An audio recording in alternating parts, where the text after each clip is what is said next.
छेड़ दी है और ज्ञापन सौंपने की बात पे भी उन्होंने बताया कि किस तरह से फॉर्म मिलेगा, किस तरह से कहां से मिलेगा और स्टूडेंट्स को क्या करना है, शिक्षक अभ्यर्थियों को क्या करना है। और अमित विक्रम शिक्षक नेता भी उनके साथ मौजूद हैं। बिल्कुल आप सही सुन रहे हैं, हमने कॉल घुमाया छात्र नेता सौरभ को और किस तरह से वो आंदोलन की बात करें, साफ करें कि अगर 4 जून से पहले ये सब मामला सड़क जाता है, हमारे हक में बात होती है, हमारे हित में बात होती है, तब तो बहुत बढ़िया बात है। लेकिन अगर रिवाइज रिजल्ट नहीं आता है तो 4 जून के बाद बहुत बड़ा आंदोलन होगा। क्या कुछ बातें कर रहे हैं छात्र नेता सौरभ, आप सीधे सुन लीजिए कि कॉल में हमारी और उनकी क्या बात हो। छात्र नेता सौरभ बहुत बहुत स्वागत है। सारे लोग फोन कर रहे हैं, आपको भी फोन जा रहा होगा। सारे लोग टेंशन में है कि ज्ञापन सौंपने के बाद जब वो सचिवालय में फिर से ज्ञापन सौंपेंगे तो क्या उनको जो हक है, उनका हक वो मिल जाएगा?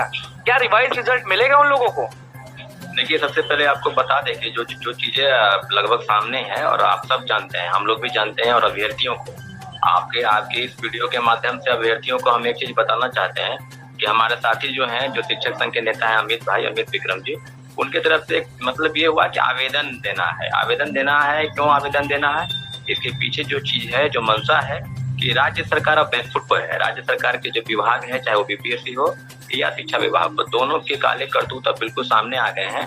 क्योंकि माननीय उच्च न्यायालय के एक फैसले पर ये बात सामने आई कि सीटेट के एक मामले के आलोक के बाद जो चीजें सामने आई है कि कई अभ्यर्थी ऐसे हैं जिनके मार्क्स, खासकर दूसरे प्रदेश के लोग, जिनके मार्क्स 90 मतलब 150 में आपको 60% मार्क्स लाने, यानी 90 होता है तो 90 से कम है, 84, 85, 89 तक, और वो सिलेक्ट है।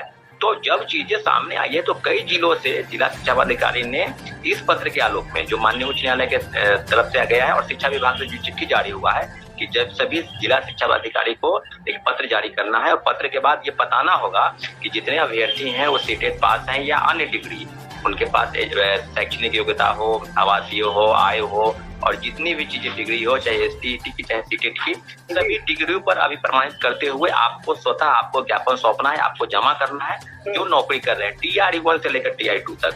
तो अनुकूल जी, बिल्कुल वाजिब सवाल है कि हम लोग जो है अब दोनों मामलों में, चाहे वो डोमिसाइल को लेकर जो बड़े पैमाने पर फर्जीवाड़ा हुआ और जो RTI से खुलासा हुआ है मुजफ्फरपुर के साथी द्वारा कि TRE1 से लेकर TRE2 तक कई चीजें, खासकर आपको बता दे, आरक्षण के नियमों का स्वतः पालन नहीं हुआ।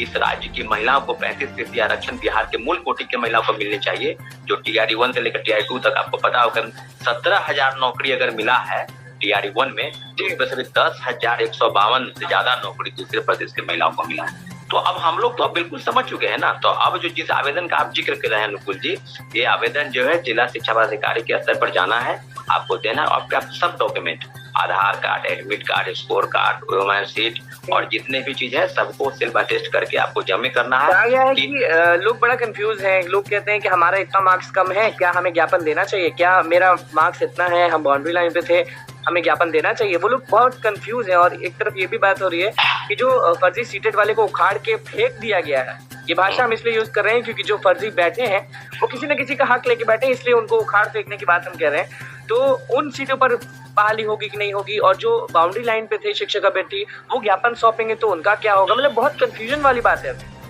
देखिए, बेशक जो सवाल है उस सवाल के घेरे में 2-3 बिंदु है। पहला बिंदु कि कई लोग हैं ऐसे जिनका कटअप से भी ऊपर मार्क्स है, ठीक है, जिनका मिनिमम कटअप को भी वो पार कर लिया, लेकिन 2 नंबर 1 नंबर जो है, अगर आपका कम मार्क्स है तो आप वहां पर आवेदन कर सकते हैं। अमित भाई ने स्पष्ट तौर पर जो ट्वीट किया और जो आवेदन के माध्यम से लिखा हुआ है कि आपको जाना है जिला शिक्षा पदाधिकारी के ऑफिस में, तमाम जिले के लोग, अगर कोई पूर्णिया से है तो पूर्णिया में जाएगा, सहरसा का है तो सहरसा में जाएगा, वहां जाकर, और ये हम ये नहीं कह रहे हैं, लेकिन इतना जरूर है कि अब हम लोग 4 जून के बाद सरकार पर दबाव बनाने का प्रयास करेंगे कि एक तरफ जहां छटनी का काम शुरू है, औरंगाबाद से लेकर पूर्णिया और सहरसा से लेकर नालंदा तक, और कई जिलों के, मुझे लगता है कि मुजफ्फरपुर लगभग 7-8 जिला ने निकाल दिया है नोटिस, और कई जिले लगभग औरंगाबाद से 20 शिक्षकों को नोटिस भेजा गया है, उनको नौकरी से हटाने का जो है नोटिस निकला है। तो अनुकूल जी, अब बिल्कुल अब हम लोग ये नहीं कह रहे हैं, लेकिन एक आवेदन देना है, आवेदन को फिर वहां से लेकर फिर सचिवालय में आकर शिक्षा पदाधिकारी के ऑफिस में जमा कर देना है। इसलिए जमा करना है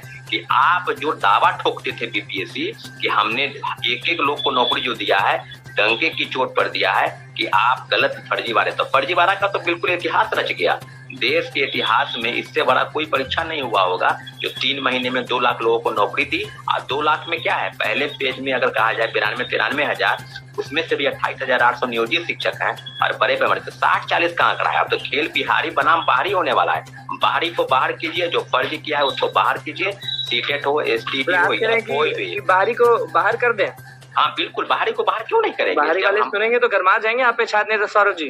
अरे भाई हम उस बाहरी को कहना चाहते हैं जो बाहरी गलत तरीके से 60% नौकरी ले लिए, उसको हम उस बाहरी को कहना चाहते हैं। अच्छा, ये ज्ञापन जो सौंप रहे हैं वो फॉर्म को लेके बहुत सारे शिक्षक अभ्यर्थी कंफ्यूज में है कि वो फॉर्म कहाँ मिलेगा, कहाँ से क्या करें, उसको थोड़ा स्पष्ट कर सकते हैं क्या? फॉर्म जो है हम भी लगभग सुबह से लगभग 250-300 लोगों को फॉर्म भेज चुके हैं। फॉर्म जो है आपको भी हम भेज देते हैं, आप वहाँ भेजकर आप पीडीएफ पे बाहर निकलवा लीजिए, उसको बढ़िया तरीके से फिल कर लीजिए और उसके बाद जो भी संबंधित डॉक्यूमेंट है, Aadhaar card, admit card, score card, फलना चिल्ला, जो भी डॉक्यूमेंट डिटेल्स देके एसटीटी डॉक्यूमेंट उसको अटैच करके और सिर्फ अटेस्ट करके आपको 3 कॉपी, एक कॉपी वहाँ पर रिसीविंग ले लेना है सिग्नेचर के साथ और 2 कॉपी जो है जमा। जरूरी है क्या सिग्नेचर और फिर सील, जिस विभाग से आप चिट्ठी ले रहे हैं, रिसीविंग ले रहे हैं, वहाँ का सील मुहर होना जरूरी है। तो दोनों और तीनों चीज को लेकर 3 कॉपी आपको लेने हैं, इसमें 1 कॉपी जमा होगा, 2 कॉपी आप ले लेना। उसके बाद जाके यहाँ बिहार में शिक्षा विभाग में आकर वहाँ इसलिए जमा करना है क्योंकि जो दावा वो ठोकते थे ना कि हम गलत लोगों को नहीं दिए हैं 2 नंबर,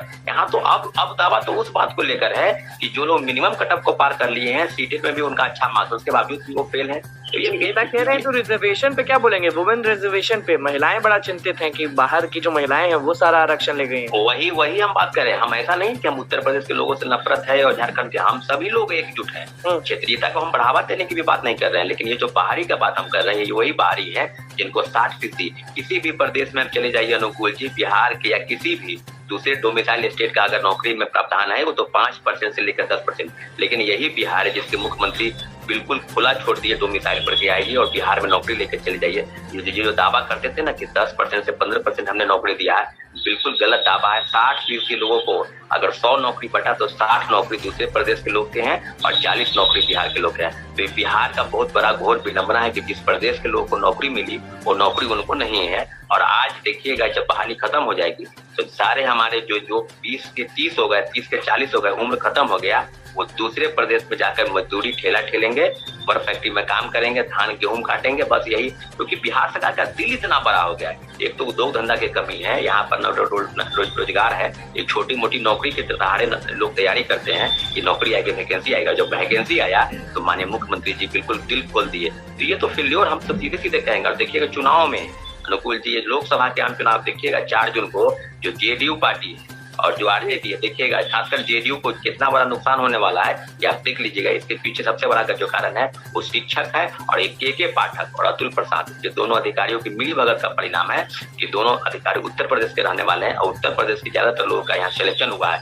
निश्चित रूप से अब जो बातें हैं बिल्कुल 4 जून के बाद लड़ाई रिजल्ट मिलेगा कब लोगों को, सबसे बड़ा सवाल अभी सामने ये है। देखिए सप्लीमेंट्री रिजल्ट को लेकर जो है दर्जनों याचिका TRE-1 से लेकर TRE-2 तक वो दायर है। सप्लीमेंट्री की लड़ाई तो जारी है, रिवाइज रिजल्ट कब मिलने वाली है? लेकिन ये जो अभी घपलेबाजी जो सामने आ जाए है माननीय उच्च न्यायालय के निर्देश के बाद और कई जिलों से सूची आ रही है, तो उसका बाद ये बिल्कुल तय है कि आपने जो रिजल्ट का प्रकाशन किया उसी में बहुत खामी है, उस खामी को दूर करते हुए TRE-1 से लेकर TRE-2 तक रिवाइज रिजल्ट जारी करे। क्योंकि आपके मन में जो सवाल है आखिर कब करेगी, कोई आपको अंदाजा कि इस दिन हो जाएगा?